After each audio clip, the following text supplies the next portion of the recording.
Assalamualaikum warahmatullahi wabarakatuh. Pada kesempatan kali ini akan menceritakan tentang kisah pemuda miskin yang bernama Doni yang gemparkan Kamboja setelah disetrum dan ditusuk tak mempan setelah diberi benda pusaka oleh Ratu Siluman Harimau. Seperti apa ceritanya? Mari kita dengarkan sampai selesai. Yang belum subscribe jangan lupa subscribe dulu ya teman-teman dan selamat mendengarkan. Doni hidup di ujung sunyi sebuah desa kecil di kaki gunung. Rumahnya hanya berdinding anyaman bambu. Beratap seng berkarat yang bocor saat hujan. Tiap malam, ia tidur beralaskan tikar robek, bersebelahan dengan ibunya yang sakit-sakitan. Mereka hidup dari sisa-sisa pekerjaan serabutan yang Doni kerjakan, kadang mencangkul di ladang orang, kadang membersihkan kandang ayam, kadang menjadi tukang pikul hasil panen di pasar. Namun pekerjaan itu tak selalu ada. Dan kalaupun ada, upahnya kecil dan sering terlambat dibayar. Warga desa memandangnya sebelah mata. Mereka tak pernah melihat Doni sebagai pemuda yang patut dihormati atau disayangi. Muka sial. Begitu sebutan yang sering mereka lontarkan. Ada yang bilang ayah Doni mati karena kutukan. Ada pula yang percaya ibunya adalah pembawa petaka karena dulu pernah menolak lamaran seorang dukun sakti dari desa seberang. Tak ada yang benar-benar tahu kebenarannya. Tapi label buruk lebih mudah diterima ketimbang memahami kenyataan. Pergi saja dari sini, Doni. Gara-gara kamu, hujan gak turun-turun. Bentak Pak Raji, juragan sawah yang tanahnya retak karena kemarau panjang. Doni hanya bisa menunduk, menahan marah, menahan air mata yang menggenang. Ia tahu, melawan hanya akan membuat hidupnya semakin berat. Namun satu hal yang Doni jaga, kesabarannya. Ia bisa dihina, diludahi, bahkan ditampar, tapi ia tak pernah membalas. Di rumah, ibunya, Bu Warni, adalah satu-satunya pelita yang memberinya kekuatan untuk terus hidup. Wajahnya pucat, tubuhnya lemah, dan batuk-batuknya sering membuat malam jadi panjang. Tapi ia selalu tersenyum tiap Doni pulang membawa beras, walau hanya setengah liter. Doni, kamu anak baik, ucap ibunya, suaranya serak. Ibu nggak bisa ngasih apa-apa, cuma bisa mendoakan kamu. Doni memeluk ibunya erat-erat, takut kehilangan. Kadang saat malam tiba, ia memandang langit-langit rumah dan bertanya kepada Tuhan, "Apa salahku? Apa dosa ibuku?" Tapi yang menjawab hanya bunyi tikus yang berlari di atap dan lolongan angin dari gunung. Beberapa malam, Doni bermimpi aneh. Ia berada di hutan gelap, dikelilingi pepohonan raksasa dan suara hewan liar. Tiba-tiba muncul seekor harimau loreng besar. Matanya menyala keemasan, bulunya berkilau seperti api. Harimau itu tak menerkamnya, malah menangis. Air mata harimau itu menetes ke tanah dan berubah menjadi darah. "Aku mencarimu, pewaris cahaya hutan," kata harimau itu dalam bahasa manusia. Doni selalu terbangun dalam keringat dingin tiap mimpi itu datang. "Apa maksudnya?" gumamnya. Tapi hari-hari miskin tak memberinya waktu untuk merenung panjang. Ia harus kembali bekerja, harus kembali berjuang, meski hidup tak memihak. Suatu hari, ketika sedang membawa pikulan sayur di pasar, ia ditabrak oleh pemuda bermotor. Sayur-sayuran Doni jatuh berserakan. Tapi bukannya ditolong, ia malah dimaki. "Dasar miskin goblok, bikin repot orang," bentak pemuda itu sambil mendorong bahunya. Orang-orang menonton. Tak ada yang menolong. Ada yang tertawa, ada yang menggeleng tak peduli. Doni memungut kembali sayurnya satu persatu. Tangan gemetar. Matanya merah, bukan karena marah, tapi karena sakit hati yang tak bisa ditunjukkan. Ia tahu, di dunia ini, harga diri orang miskin dianggap murah. Di rumah, ia tak cerita kepada ibunya. Ia hanya bilang hari ini dapat upah 2.000 lebih sedikit.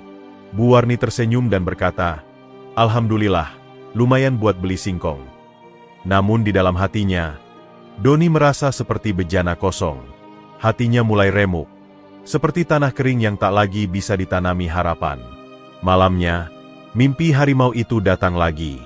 Namun kali ini berbeda. Harimau itu mengaum di depan Doni dan berkata, "Waktumu akan tiba.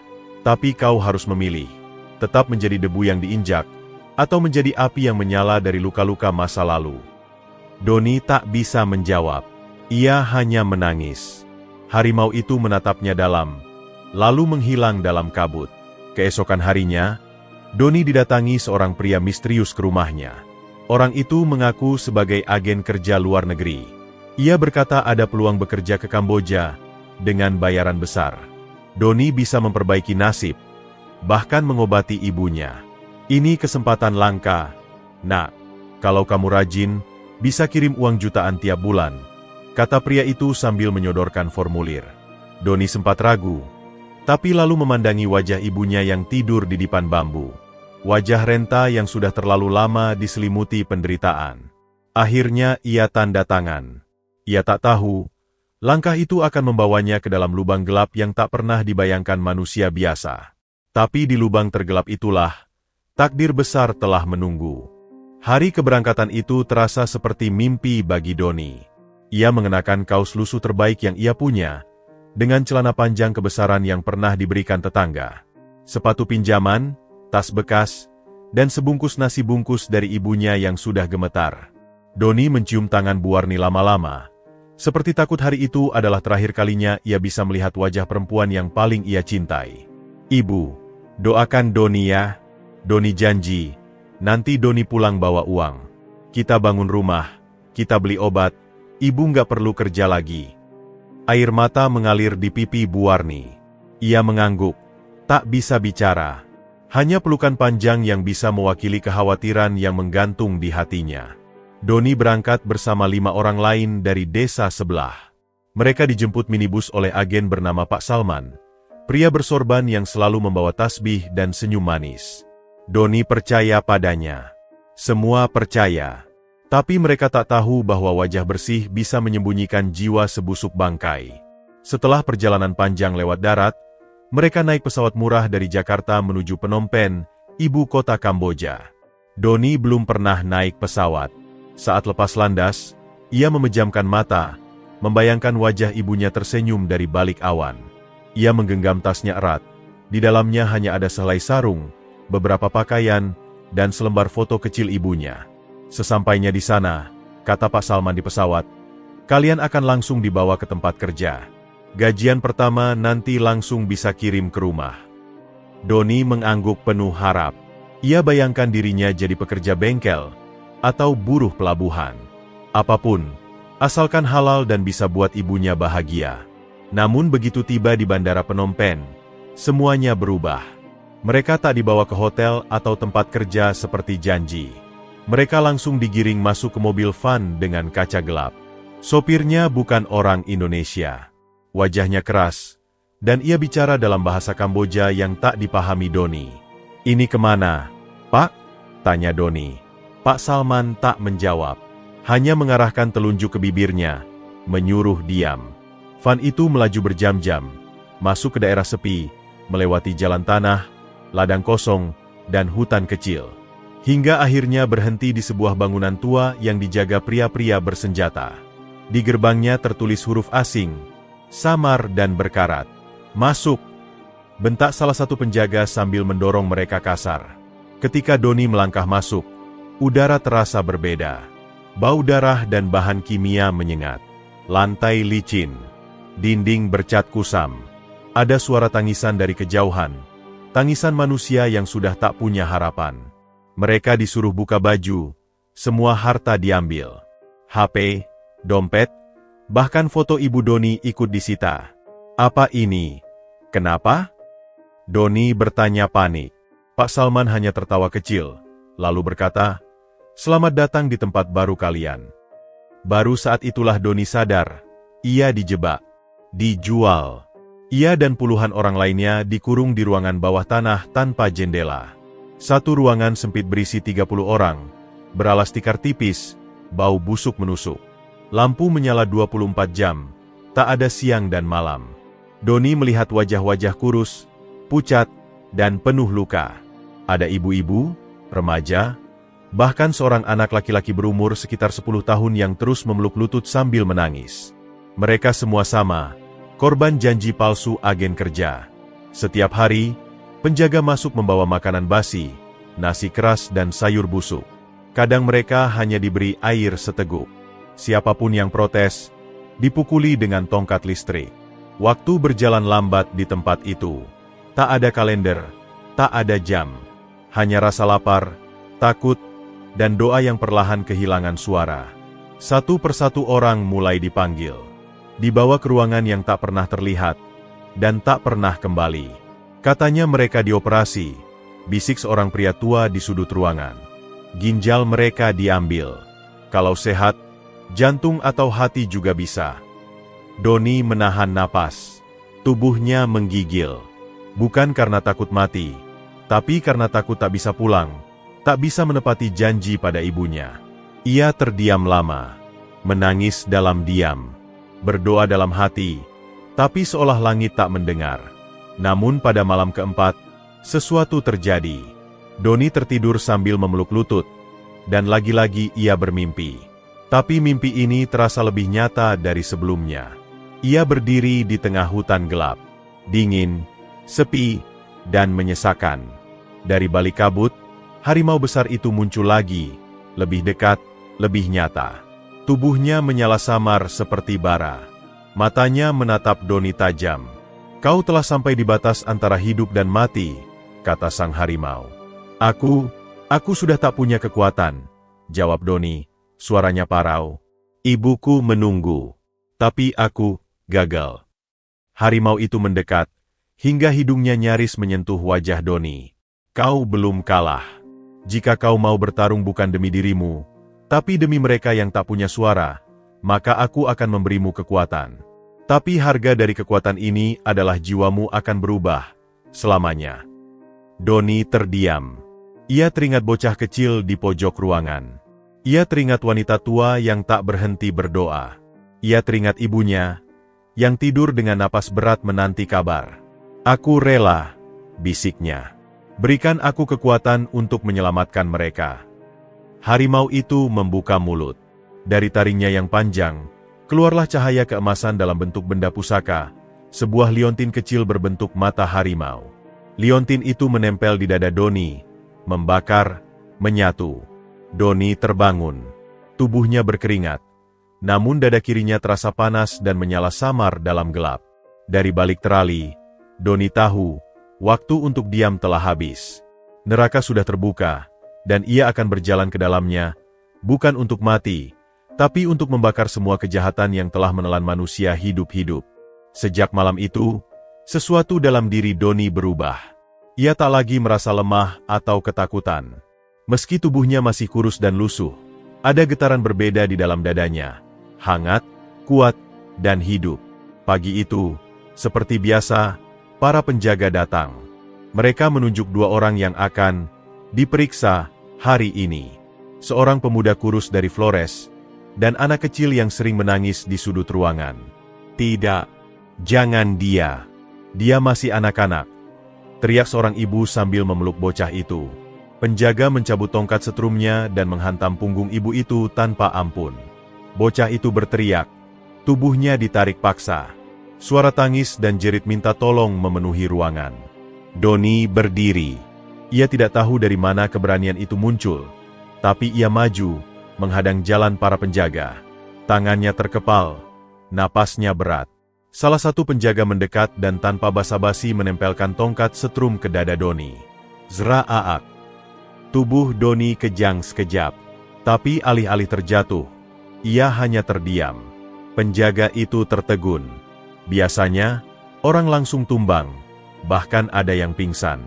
"Coba lagi," kata penjaga satunya. Ia menusukkan pisau ke lengan Doni. Krot. Darah menetes, tapi hanya sedikit. Luka itu langsung mengering, lalu menutup dalam hitungan detik. Seolah pisau itu tak lebih dari goresan ranting.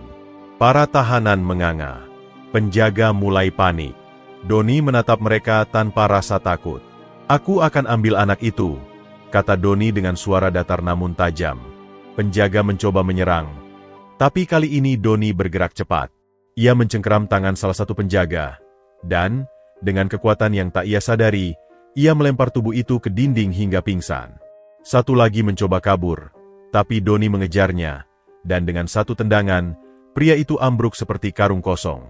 Ruangan itu hening. Semua mata memandang Doni, antara takut dan takjub. Doni sendiri gemetar, bukan karena takut, Tapi karena tubuhnya berdenyut dengan kekuatan yang tak manusiawi. Di saat itulah, waktu berhenti. Udara menggetar. Lantai bergemuruh. Dan dari balik cahaya samar, muncul sesosok perempuan tinggi menjulang, berwajah cantik namun tajam, mengenakan jubah berkilauan berwarna hitam keemasan. Matanya bersinar kuning seperti mata harimau, dan rambutnya menjuntai seperti bayangan hutan malam. Ia berdiri di tengah ruangan, namun anehnya tak ada yang bisa mendekat. Semua berlutut, bukan karena diperintah, tapi karena aura yang begitu kuat, penuh wibawa dan kedalaman yang membuat manusia tunduk tanpa sadar. Ratu Siluman Harimau. "Doni," katanya lembut, namun suaranya bergema dalam dada. "Anda siapa?" tanya Doni pelan. "Aku yang telah menjawab doa malammu. Aku yang melihat kepedihanmu. Aku ratu dari para harimau penjaga rimba Sumatera. Tapi kini, aku datang bukan sebagai pemangsa, melainkan sebagai pelindung." Ia mendekat. Setiap langkahnya membuat lantai bergetar ringan. Tangan halusnya menyentuh dada Doni, tepat di tempat liontin pusaka menyatu. "Kau telah memilih untuk tidak hanya menyelamatkan dirimu, tapi juga mereka yang tertindas. Karena itu, aku berikan kekuatan pusaka. Tubuhmu akan kebal terhadap senjata manusia, kekuatanmu akan melampaui batas biasa. Tapi ingat," tatapannya menajam, "setiap kekuatan memiliki harga. Jika kau menggunakannya untuk membalas dendam pribadi, maka kau akan kehilangan jiwamu, menjadi binatang buas yang tak bisa kembali menjadi manusia." Doni menunduk. Ia mengerti. Ia bukan dewa. Ia bukan penyelamat suci. Ia hanyalah pemuda miskin yang diberi kesempatan untuk bertarung. Tapi itulah yang ia inginkan. Peluang untuk tidak hanya bertahan, tapi menolong. "Tolong, bantu mereka juga. Jangan hanya aku." Ratu itu tersenyum. "Dengan kekuatanmu, kau bisa membuka jalan. Tapi yang memutuskan nasib mereka adalah keberanianmu sendiri." Setelah berkata demikian, tubuh sang ratu mulai memudar seperti kabut pagi. Namun sebelum ia benar-benar hilang, ia sempat menatap ke seluruh ruangan dan berkata, "Bangkitlah, kalian yang pernah ditindas. Karena hari ini, lahir satu jiwa yang tak bisa dibakar, tak bisa dipatahkan." Saat ia menghilang sepenuhnya, liontin di dada Doni bersinar terang, lalu menyatu dalam kulitnya, meninggalkan bekas seperti tato mata harimau yang mengintip dari balik kulit. Doni memandang para tahanan. Mereka masih memandangnya dengan campuran harap dan takut. Ia tak membuang waktu. Doni mengambil kunci dari salah satu penjaga yang tumbang, membuka sel-sel satu persatu. Ia memimpin mereka naik ke atas, menyusuri lorong-lorong gelap. Penjaga yang mereka temui langsung tumbang oleh pukulan-pukulan yang kini entah mengapa sangat kuat dan cepat. Di satu ruang kecil, mereka menemukan lemari pendingin berisi organ tubuh. Ginjal, hati, bahkan mata manusia, tertata rapi, ditandai dengan nama dan ukuran. Beberapa tahanan menjerit histeris. Doni hanya mengepalkan tangan. Ini sudah terlalu lama. Tapi di balik ruang operasi itulah mereka menemukan pemandangan paling mengerikan. Puluhan jasad manusia tanpa organ, sebagian masih utuh, sebagian lain setengah terpotong. Dan di sudut ruangan, dua pria sedang bersiap mengeksekusi seorang wanita muda di atas meja operasi. Doni mengaum. Suara itu bukan manusia, itu raungan harimau. Suara yang membuat dua pria itu gemetar dan kabur ketakutan. Tapi Doni tak memberi mereka kesempatan. Dalam sekejap, ia melompat dan menumbangkan mereka dengan satu pukulan masing-masing. Dada mereka remuk. Doni sendiri tak percaya kekuatannya, tapi ia tahu, ia tak bisa berhenti sekarang. "Bebaskan semuanya. Bakar tempat ini jika perlu," serunya. Para tahanan mulai mengambil alih. Ada yang menangis. Ada yang tertawa. Ada yang menjerit nama keluarga mereka. Dan di tengah-tengah kekacauan itu, Doni berdiri seperti sosok penjaga kegelapan, bukan malaikat, tapi bukan pula setan. Ia adalah batas antara kematian dan harapan. Ia tidak tahu apa yang akan terjadi besok. Tapi malam ini, api perlawanan telah menyala. Udara malam di Kamboja terasa lebih dingin dari biasanya. Atau mungkin itu hanya perasaan mereka yang baru saja menyaksikan neraka dengan mata kepala sendiri. Puluhan korban kini telah bebas dari sel. Beberapa berjalan dengan kaki gemetar, sebagian harus digendong karena tubuhnya terlalu lemah. Tapi mata mereka menyala, mata orang-orang yang ingin hidup kembali. Doni berdiri di depan lorong utama, tubuhnya berlumur darah dan keringat, tapi sorot matanya tajam seperti mata harimau yang terbangun dari tidur panjang. Tangannya masih mencengkeram kunci besar yang ia pakai untuk membuka ruang demi ruang penuh penderitaan. Di belakangnya, lebih dari 30 korban mengikuti dengan langkah waspada. Suara alarm mulai meraung. Para penjaga yang tersisa menyadari apa yang sedang terjadi. "Kita harus cepat keluar," teriak seorang pria tua, tubuhnya penuh bekas jahitan. "Tempat ini dijaga seperti benteng. Kalau kita lewat pintu utama, kita akan ditembaki," kata seorang mantan marinir asal Filipina yang dulu dijual karena utang narkoba. Tapi, ada satu lorong sempit, menuju gudang belakang. Di sanalah truk-truk biasa masuk mengangkut organ tubuh. Doni mengangguk. Ia menatap semua orang. "Kita akan keluar dari sana. Kalian bantu yang lemah. Aku yang paling depan." Dan mereka pun bergerak, menyusuri lorong gelap yang lembab dan berbau amis. Tapi jalan menuju kebebasan bukanlah jalan sunyi. Baru setengah lorong, suara sepatu bot menggema. Penjaga bersenjata lengkap mulai mengepung dari dua arah. Doni menyuruh semua korban mundur ke dinding. "Serahkan diri kalian, atau kami tembak mati satu persatu," teriak seorang penjaga dengan senapan otomatis. Doni maju. "Akulah yang mereka cari. Biarkan mereka pergi. Lawan aku saja." Penjaga tertawa. "Kalau begitu, kau dulu yang mati." Pelatuk ditarik. Peluru menghantam dada Doni. Duar, duar. Tapi Doni tidak tumbang. Ia hanya terdorong sedikit ke belakang, lalu berdiri lagi. "Sekarang giliranku." Ia melompat. Dalam satu gerakan cepat, ia merobek senjata dari tangan penjaga, menghantamkan ke wajah pria itu hingga remuk. Yang lain mulai panik.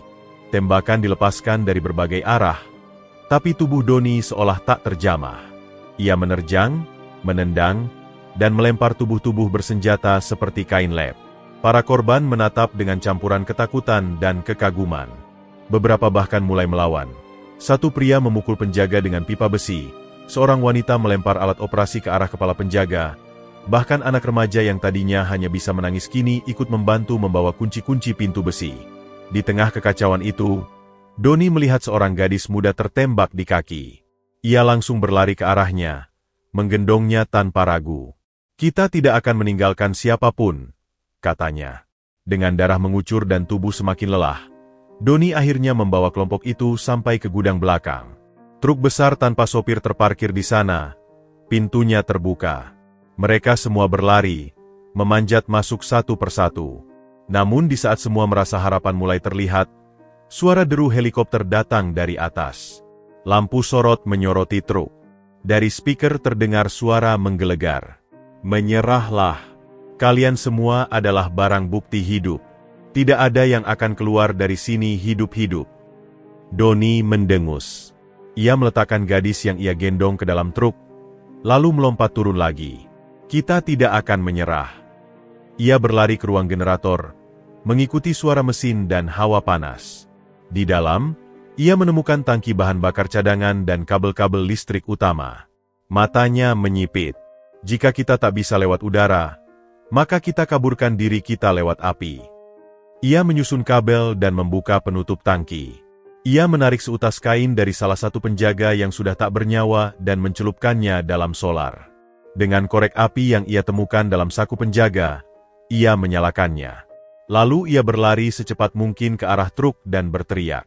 Semua tutup telinga. Tunduk. Detik berikutnya, bom. Ledakan hebat mengguncang markas.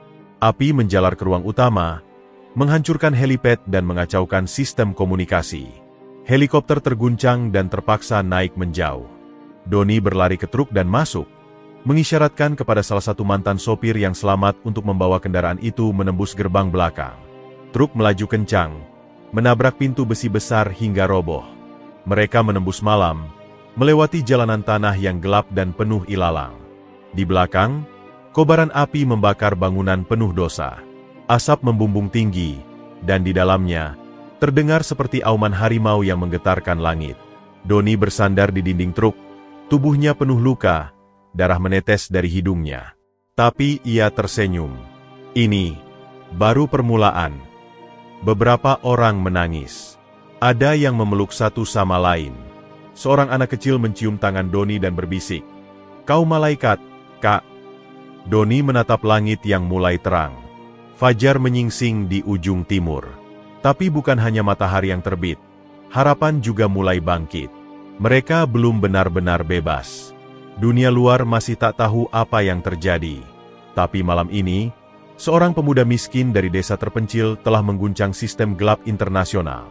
Ia bukan polisi, bukan tentara, bukan tokoh besar. Ia hanya manusia biasa yang diberi kekuatan oleh Ratu Siluman Harimau, dan memilih untuk menggunakan kekuatannya bukan demi dendam, tapi demi menyelamatkan mereka yang tak berdaya. Dan dunia akan segera tahu, bahwa di tengah kelamnya perdagangan organ, telah lahir satu nama yang akan mengguncang Kamboja dan dunia, Doni. Truk tua yang membawa puluhan korban dan satu pahlawan berhenti mendadak di pinggiran kota Phnom Penh, ibu kota Kamboja. Matahari baru saja terbit, menyinari wajah-wajah kelelahan yang dipenuhi luka dan air mata. Doni berdiri paling depan di pintu truk, tubuhnya berdarah dan berdebu, namun matanya tetap menatap jauh ke cakrawala. Ia tahu, mereka belum sepenuhnya bebas. Justru sekarang, perjuangan yang sesungguhnya baru dimulai. Seorang pria yang semula pendiam sejak pelarian, mantan sopir truk pengangkut organ, berbicara pelan. "Kalau kita masuk ke kota dan mengaku, polisi bisa saja menangkap kita. Para pelaku di jaringan ini punya koneksi. Mereka bisa membungkam semua." "Aku tidak akan lari," jawab Doni tegas. "Kalau kita diam, yang lain akan terus disiksa. Aku akan bicara di depan semua orang." Doni turun dari truk, diikuti beberapa korban. Mereka menuju pos keamanan terdekat yang dijaga dua petugas polisi lokal. Petugas itu sempat panik saat melihat kerumunan orang dengan kondisi memprihatinkan datang mendekat. "Apa yang terjadi?" tanya salah satu petugas dalam bahasa Khmer, curiga dan siap menembak. Doni mengangkat tangan pelan. "Kami korban. Kami disekap. Mereka ini selamat dari neraka." Ia berbicara dengan campuran bahasa Inggris dan gerakan tangan. Polisi melihat keadaan mereka. Tubuh penuh luka bekas operasi, pakaian robek, wajah pucat. Salah satu wanita yang diselamatkan mulai menangis, berteriak dalam bahasa Vietnam tentang bagaimana ia dijual dan dibedah hidup-hidup. Petugas saling berpandangan. Sesuatu yang besar baru saja terjadi. Dalam waktu kurang dari 1 jam, belasan mobil polisi dan ambulan berdatangan. Jalanan sekitar ditutup. Doni dan para korban dibawa ke kantor polisi kota Phnom Penh. Di ruang interogasi, Doni duduk sendirian, hanya ditemani botol air dan tatapan tajam dari 2 penyidik senior. Mereka tidak serta-merta percaya. Bahkan mereka sempat menduga Doni adalah bagian dari jaringan itu. "Kau bisa jadi aktor. Kau bisa menciptakan cerita untuk menutupi jejak," kata penyidik utama, seorang pria berkumis lebat bernama Letnan Sok. Doni menatapnya dalam diam. Lalu ia membuka bajunya, memperlihatkan bekas tembakan dan luka sayatan yang belum kering. "Kalau aku bagian dari mereka, kenapa mereka menyiksaku?" Letnan Sok terdiam. Ia lalu memutar rekaman suara radio dari penjaga yang selamat, yang melaporkan serangan dari pemuda aneh yang tak bisa mati meski disetrum dan ditembak. Cerita mulai menyambung.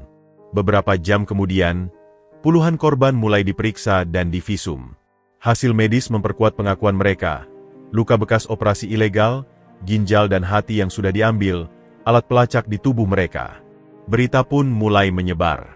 Sore harinya, halaman depan kantor polisi penuh dengan wartawan lokal dan internasional. Kamera, mikrofon, dan sorotan cahaya menyerbu Doni saat ia dibawa keluar untuk memberi pernyataan. Beberapa korban berdiri di belakangnya, termasuk anak-anak. Seorang jurnalis wanita asal Thailand bertanya dengan lantang, "Siapa kamu sebenarnya? Bagaimana kau bisa selamat dan menyelamatkan mereka?" Doni menatap ke arah kamera. Wajahnya tenang, meski tubuhnya masih lelah. Tapi ada api dalam suaranya. "Namaku Doni. Aku hanya pemuda miskin dari Indonesia. Aku datang ke Kamboja karena dijanjikan pekerjaan. Tapi aku dijual, disiksa, disetrum, ditusuk. Tapi ada yang melindungiku. Siapa? Tanya jurnalis lainnya. Doni menarik napas. Lalu dengan mantap, ia berkata, "Aku diselamatkan oleh Ratu Siluman Harimau. Dia memberiku benda pusaka agar aku bisa melawan. Aku tak tahu apakah kalian percaya, tapi aku tak bisa mati karena kekuatannya." Kerumunan terdiam. Sebagian tertawa sinis. Beberapa justru menangis. Para penyintas mengangguk, menyuarakan kesaksian mereka sendiri. Dia benar. Aku melihat sendiri tubuhnya ditembak, tapi dia berdiri lagi. Teriak seorang lelaki dari Vietnam. Dia gendong aku keluar dari markas. Seru gadis remaja yang sempat tertembak. Media mulai mencatat semua. Video pernyataan Doni viral dalam hitungan jam. Hashtag Doni the Tiger Man merajai media sosial. Sebagian menganggapnya mitos, dongeng. Tapi para penyintas bersumpah dengan air mata dan luka mereka bahwa Doni adalah penyelamat. Namun tidak semua senang. Malam harinya, Letnan Sok mendatangi Doni di ruang rawat. "Kau telah membuat banyak orang panik. Jaringan ini besar, dan mereka tidak akan tinggal diam. Kau harus hati-hati. Bahkan polisi tidak semua bisa dipercaya." Doni menatapnya, lalu membuka ikat pinggang bekas pemberian Ratu Siluman Harimau. Di dalamnya tersimpan batu kecil berkilau jingga emas, pusaka yang selama ini menyatu dalam tubuhnya. Cahaya dari batu itu memancar lembut. "Selama aku punya ini, aku tidak takut. Tapi aku tak akan menyimpan kekuatan ini selamanya. Yang penting sekarang adalah menyelamatkan mereka yang masih tertahan." Letnan Sok menatap batu itu lama, lalu mengangguk pelan. "Kita akan lakukan penggerebekan besar-besaran. Tapi kami butuh bantuanmu sebagai saksi kunci. Maukah kau jadi bagian dari penyelamatan lainnya?" Doni tersenyum. "Aku akan ikut. Selama masih ada yang disiksa, aku tidak akan mundur." Dan begitu malam kembali turun di Phnom Penh, dunia mulai menyadari satu hal. Seorang pemuda dari negeri jauh telah mengguncang tatanan gelap yang selama ini tersembunyi. Ia bukan tentara, bukan agen rahasia, tapi ia punya hati, keberanian, dan kekuatan harimau dari dunia gaib. Dan cerita Doni baru saja dimulai. Hanya dalam waktu 2 hari setelah pengakuan Doni yang menggemparkan, aparat keamanan Kamboja, dengan dukungan Interpol dan organisasi HAM internasional, bergerak cepat. Mereka menyiapkan misi penyergapan terhadap markas pusat jaringan perdagangan organ tubuh yang diduga berlokasi di perbatasan Kamboja dan Thailand. Tapi rintangan utama mereka adalah satu. Tidak ada yang tahu letak markas itu secara pasti. Doni, satu-satunya orang yang pernah melihat bagian dalam lab hitam itu, ditawari 2 pilihan. Kembali ke Indonesia untuk perlindungan saksi, atau bergabung sebagai penunjuk jalan dalam operasi rahasia. Tanpa ragu, Doni memilih yang kedua. Letnan Sok, kini telah menjadi sekutu dan pelindung Doni, memperingatkannya keras. Ini bukan operasi biasa. Markas itu dijaga orang-orang bayaran bersenjata lengkap. Bahkan tentara pun enggan mendekat tanpa rencana matang. Doni hanya menatap mata letnan itu dengan tenang. "Aku sudah mati sekali, Pak. Kalau harus mati lagi, setidaknya aku tahu kenapa." Pagi itu, satu tim elit gabungan terdiri dari polisi khusus Kamboja, 2 agen Interpol, dan Doni sebagai pemandu lapangan, bergerak dalam senyap menuju hutan lebat di wilayah Mondul Kiri, dekat perbatasan Thailand. Sembari berjalan kaki menembus semak-semak, Doni sempat menatap langit yang mendung, lalu meraba bagian dadanya tempat pusaka harimau tertanam. Batu itu kadang berdenyut pelan seperti jantung kedua. Hangat, hidup. Ia tahu, kekuatan itu bukan hanya untuk menyelamatkan dirinya, tapi untuk membebaskan banyak jiwa yang selama ini diperlakukan seperti binatang. Di tengah perjalanan, salah satu agen Interpol bernama Miguel bertanya padanya, "Apa kamu benar-benar tidak bisa terluka?" Doni mengangguk pelan. "Luka masih terasa, sakit juga, tapi aku tetap hidup. Karena itu, aku harus bertarung untuk mereka yang tidak sekuat aku." Sore menjelang malam, setelah menyusuri lembah curam dan sungai berbatu, mereka menemukan tanda-tanda pertama. sebuah pos pemantau tersembunyi yang dijaga dua pria bersenjata laras panjang. Doni memberi isyarat diam, lalu bersama tim menyerbu dalam senyap. Dalam hitungan menit, kedua penjaga dilumpuhkan. Satu dari mereka masih hidup dan mulai bicara di bawah ancaman senjata. Ada lab bawah tanah, dikamuflase seperti rumah yatim dan panti rehabilitasi. Tapi di dalam, mereka menyekap manusia dan membedahnya hidup-hidup. Doni mengepalkan tangan. Luka-luka masa lalunya seperti terbakar kembali. Ia tahu, mereka harus segera masuk sebelum korban berikutnya dibantai. Malam itu, di bawah gelapnya langit dan suara jangkrik hutan, Doni dan tim mulai merayap mendekati bangunan yang tampak seperti kompleks sosial. Dari luar, bangunan itu memang tampak seperti tempat suci, dengan tulisan Pusat Rehabilitasi dan Penampungan dalam 3 bahasa. Namun dari balik jendela, Doni melihat sesuatu yang membuat darahnya mendidih. Anak-anak tidur dalam kandang besi. Tubuh mereka kurus, pucat, sebagian bertatapan kosong seperti boneka rusak. "Ini neraka," bisik Doni lirih. Letnan Sok memberi aba-aba. "Kita masuk dalam 3, 2, 1. Tembakan pertama dilepaskan ke kamera pengawas. Alarm berbunyi. Suara ledakan kecil terdengar saat tim menjebol gerbang depan. Doni berlari paling depan, dan seperti harimau yang dilepas dari sangkar, ia melompat, memukul keras penjaga yang menodongkan senjata padanya. Orang itu terpental menabrak dinding dan pingsan. Peluru-peluru mulai beterbangan. Doni ditembak 2 kali di dada. Namun ia terus berlari, darah menetes, tapi tubuhnya tetap berdiri. Para penjaga panik. Salah satu dari mereka berteriak, "Itu dia orang Indonesia yang tak bisa mati."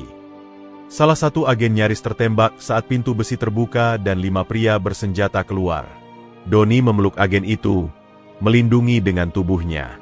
Peluru menembus punggung Doni, tapi ia tetap bertahan, hanya mengerang pelan, lalu membalas dengan pukulan keras hingga senjata-senjata mereka terpental. Akhirnya, tim masuk ke lorong bawah tanah. Di sanalah mereka menemukan ruang operasi besar dengan meja-meja dingin, lampu sorot, dan puluhan kantong berisi organ manusia di dalam lemari pendingin. Seorang dokter bertubuh kecil mencoba kabur, tapi Doni mengejarnya dan menjatuhkannya ke lantai. "Berapa banyak yang sudah kalian bunuh?" "Hah?" teriak Doni sambil menghantam meja di sebelahnya hingga patah. Dokter itu menangis. "Kami hanya jalankan perintah dari atasan dari luar negeri. Permintaan organ dari orang-orang kaya di seluruh dunia." Saat para korban mulai dievakuasi oleh tim medis, Doni jatuh terduduk di lantai. Tubuhnya gemetar, bukan karena luka, tapi karena amarah dan kesedihan yang menumpuk selama berbulan-bulan. Salah satu anak korban, seorang gadis kecil berusia sekitar 9 tahun, berjalan mendekatinya, lalu memeluknya tanpa berkata apa-apa. Doni membalas pelukan itu. Air matanya jatuh untuk pertama kalinya sejak awal pelarian. Tak lama, suara helikopter menggema di langit. Pasukan tambahan dari Kamboja dan Thailand datang menjemput. Media kembali menyerbu, dan malam itu, dunia menyaksikan, markas utama jaringan gelap telah ditumbangkan. Dan nama Doni kembali bergema, bukan sekadar korban, tapi pahlawan.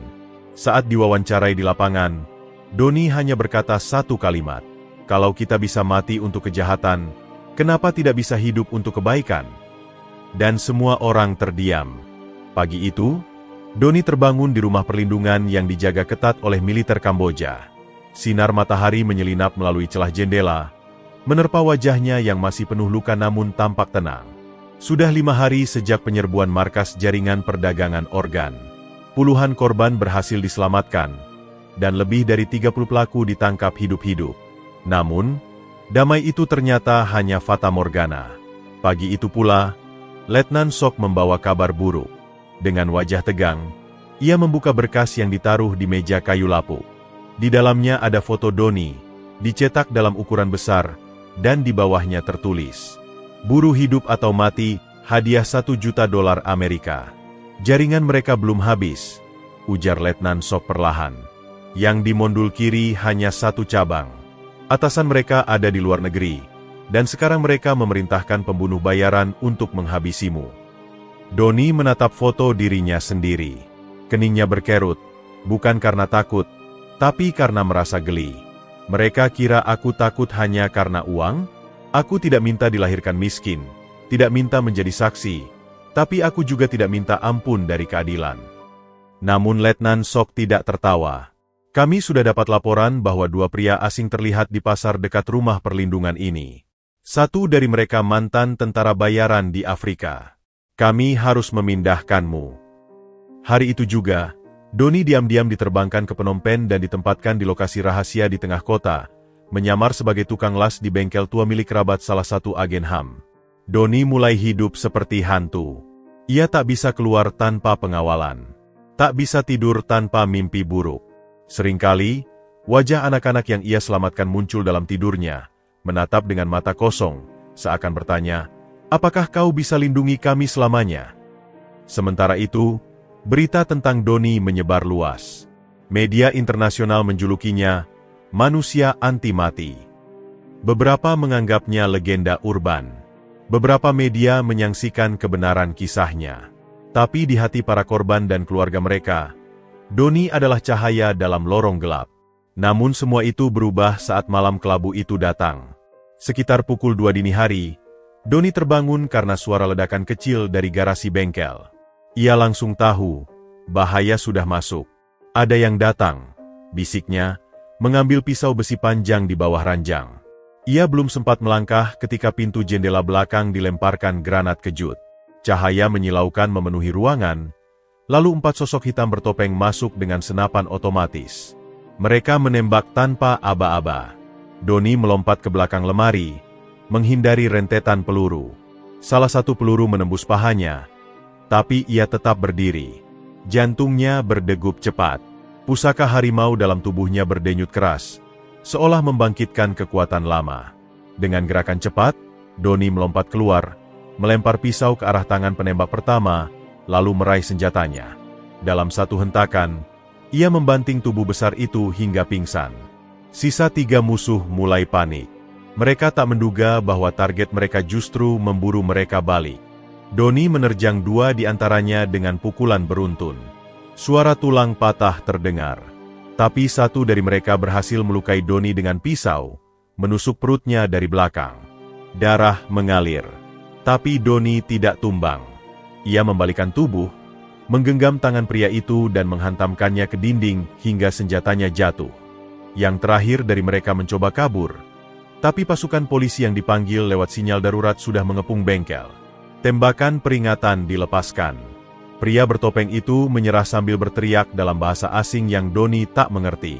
Doni terduduk di lantai, tubuhnya penuh luka, napasnya berat, namun matanya tetap tajam. Para petugas berlari ke arahnya. Salah satu dari mereka berkata dengan suara panik, "Kau harus dirawat sekarang juga." Tapi Doni menggeleng lemah. "Jangan pikirkan aku. Tangkap siapapun yang mengirim mereka. Ini baru awal." Dalam perjalanan ke rumah sakit militer, Doni mulai kehilangan kesadaran. Tapi di alam bawah sadarnya, ia melihat sosok yang sudah lama tak muncul, Ratu Siluman Harimau. Ia berdiri di atas puncak bukit, mengenakan selendang emas dan mata tajam berkilau. "Kau sudah memulai perang, Doni," suara sang ratu bergema. "Tapi ini baru permulaan. Kegelapan masih panjang. Kau akan kehilangan lebih banyak, tapi jika kau tetap teguh, dunia akan berubah." "Apakah aku akan mati, Ratu?" tanya Doni lirih. "Tubuh bisa remuk, jiwa bisa goyah. Tapi selama hatimu tetap untuk orang-orang tak berdaya, kau akan selalu hidup." Ketika Doni sadar keesokan harinya, tubuhnya sudah dipenuhi perban. Di sebelahnya duduk gadis kecil yang pernah ia selamatkan di lab, namanya Min, yang kini sudah diasuh oleh keluarga relawan. "Om Doni," katanya pelan, "aku nggak mau Om mati. Om sudah kayak ayahku." Doni tak bisa menahan air mata. Untuk pertama kalinya dalam hidupnya, ia merasa berarti. Di luar, wartawan mulai mengepung rumah sakit. Tapi Doni menolak tampil. Ia hanya berkata kepada Letnan Sok, "Aku tidak mau jadi pahlawan. Aku cuma mau semua anak-anak itu bisa tidur tanpa dikunci." Letnan Sok menepuk bahunya. "Dan karena itu, kau memang pahlawan. Bahkan musuhmu pun mengakuinya." Langit Phnom Penh pagi itu mendung, Seakan turut merasakan beratnya beban yang akan dihadapi seorang pemuda miskin bernama Doni. Di balik kaca jendela mobil lapis baja yang melaju perlahan menuju ruang sidang PBB Cabang Regional Asia Tenggara, Doni duduk diam mengenakan jas hitam sederhana, wajahnya tenang, tapi matanya menyimpan bara luka. "Apakah kau yakin siap bersaksi?" tanya Letnan Sok yang duduk di sebelahnya. Doni menoleh perlahan, lalu mengangguk. "Kalau bukan aku, siapa lagi? Dunia harus tahu neraka macam apa yang terjadi di balik pabrik organ itu." Mobil berhenti. Wartawan dari berbagai negara mengepung pintu gerbang pengadilan. Kamera menyorot ke segala arah, mencoba menangkap wajah manusia anti-mati yang telah menjadi legenda hidup. Tapi bagi Doni, ini bukan soal ketenaran. Ini tentang luka yang harus dibuka agar dunia percaya, dan keadilan bisa diberi tempat. Sidang dibuka di aula utama. Di sana hadir para jurnalis, delegasi HAM dari berbagai negara, perwakilan UNICEF, dan bahkan beberapa penyintas, anak-anak, wanita, dan pria yang tubuhnya pernah dicacah, dijual, lalu dibuang seperti sampah. Doni berdiri di tengah ruangan. Di hadapannya, para hakim dan komisioner internasional menatap dengan serius. "Silakan, Doni," ucap ketua sidang. "Katakan apa yang kau tahu." Doni menarik napas panjang, lalu mulai berbicara. Suaranya lirih tapi jelas. "Saya bukan siapa-siapa. Saya cuma anak petani miskin dari Indonesia yang nyasar ke negeri orang karena lapar, karena impian kosong dijual oleh calo. Tapi ketika saya masuk ke dalam pabrik organ itu, saya sadar, kemiskinan saya tak sebanding dengan kengerian yang saya lihat." Matanya mulai berkaca-kaca. Aula sunyi. Saya melihat anak-anak dirantai seperti binatang. Saya melihat wanita-wanita muda dipaksa melahirkan lalu diambil ginjalnya. Saya lihat lelaki paruh baya yang dirayu dengan uang lalu dijadikan sapi percobaan. Dan yang paling menyakitkan, saya tidak bisa lari dari wajah mereka, yang pasrah, seolah dunia ini tak peduli. Seseorang di antara hadirin terisak. Doni melanjutkan, "Saya hanya satu orang. Tapi saya bertemu sesuatu yang tak masuk akal. Saya diberi pusaka oleh makhluk yang bahkan bukan manusia, seorang ratu siluman harimau. Banyak orang mengira ini mitos, tapi saat hidupmu dipertaruhkan dan keadilan tak turun dari langit, kadang bantuan datang dari yang tak kita duga." Ia berhenti sejenak, menatap para penyintas yang hadir. "Dengan pusaka itu, saya tidak bisa mati. Mereka sudah menyetrum saya, menusuk saya, menembak saya.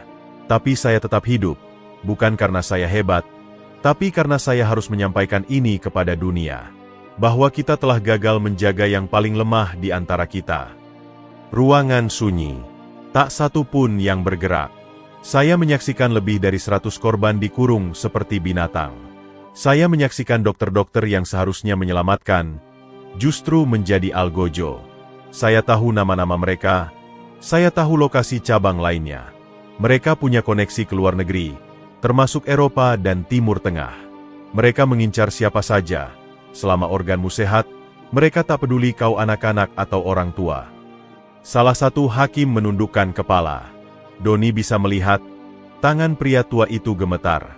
Lalu Doni mengeluarkan sebuah buku catatan lusuh dari sakunya. "Ini saya ambil dari laboratorium mereka. Di dalamnya ada kode pengiriman, jumlah organ, dan tanggal eksekusi. Ini bukan sekadar sindikat. Ini bisnis multinasional yang dijalankan dengan darah." Ia menyerahkan buku itu kepada tim penyelidik. Seorang ahli forensik membukanya. Mereka langsung mencocokkan dengan bukti sebelumnya, dan tak ada yang menyangkal kebenarannya. Tapi sidang itu tak hanya tentang data. Itu tentang rasa. Dan Doni tahu, luka tidak akan cukup hanya dengan statistik. "Bolehkah saya memanggil satu korban untuk bicara?" tanya Doni kepada majelis. Hakim mengangguk. Seorang gadis kecil maju. Namanya Min, 9 tahun. Matanya sembab, tapi langkahnya tegas. "Om Doni yang selamatkan aku," katanya dengan suara terbata. "Mereka udah ambil ginjal kakakku. Waktu Om Doni datang, badanku diikat, mataku ditutup. Tapi aku dengar suara tembakan. Lalu suara orang berteriak. Aku pikir aku bakal mati. Tapi Om Doni peluk aku dan bilang, 'Kamu selamat sekarang.' Itu pertama kalinya aku merasa aman. Tangis pecah, tak hanya dari korban, tapi dari para petugas, wartawan, dan bahkan juru bahasa. Sidang pun ditutup dengan keputusan bulat. Kasus ini akan dibawa ke Mahkamah Internasional. Nama-nama yang disebut Doni masuk daftar pencarian internasional. Negara-negara yang diduga terlibat akan diinvestigasi. Setelah sidang, Doni tak langsung pulang. Ia duduk di taman belakang gedung pengadilan, menatap langit mendung. Letnan Sok datang menghampiri. Kau telah mengguncang dunia. Doni menggeleng pelan. Dunia hanya terguncang sebentar. Besok mereka akan sibuk dengan berita baru. Tapi luka para korban tak bisa sembuh secepat itu. Sok duduk di sampingnya. Tapi hari ini, dunia mendengarmu. Min berlari kecil menghampiri mereka, memeluk Doni dari belakang. Aku mau jadi kayak Om Doni kalau besar nanti, katanya sambil tersenyum kecil. Doni menatap ke arah gadis itu, dan untuk pertama kalinya, senyum itu terasa bukan karena kemenangan, tapi karena harapan. Harapan bahwa di tengah dunia yang gelap, masih ada cahaya kecil yang bisa tumbuh besar jika dijaga. 2 tahun telah berlalu sejak sidang internasional yang menggemparkan dunia. Tapi nama Doni masih tetap bergema, terutama di Kamboja.